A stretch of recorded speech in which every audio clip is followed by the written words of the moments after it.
comment acheter un véhicule aux Émirats. Alors j'ai reçu pas mal de messages concernant cette requête, je vous explique tout ça. Alors déjà pour commencer, il faut savoir qu'aux Émirats, vous avez accès à un panel complet de véhicules du monde entier. Donc on a des véhicules en provenance du GCC, donc du Golfe, on a des véhicules américains, une US spec avec des spécificités particulières, des véhicules européens comme on peut connaître en France, mais on a aussi également des véhicules asiatiques, donc des Korean spec et des Japan spec. Vous allez me demander quelles sont les différences entre ces modèles. On va prendre l'exemple d'une voiture en GCC spec, donc une voiture du Golfe. Celle-ci, du coup, a un meilleur système de refroidissement et une clim un peu plus forte. Logique avec le temps ici.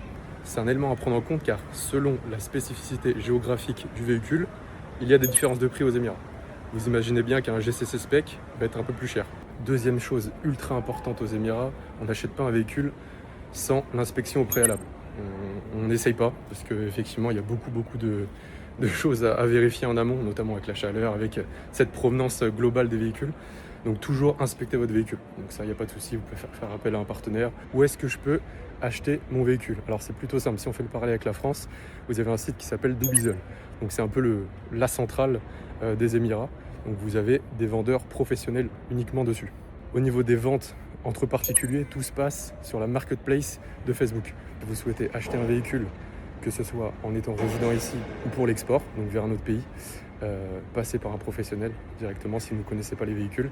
Je vous en conseille un, ça fait plusieurs années qu'on travaille ensemble et c'est un ami à moi, il s'appelle Lux Car Export. Donc son vrai prénom c'est Alim, il s'occupe de tout de A à Z, l'inspection, la vérification, l'homologation si vous décidez d'exporter le véhicule. Bon voilà pour les premiers éléments de réponse. Je ferai sûrement d'autres contenus par rapport à cette question et par rapport à ce sujet automobile.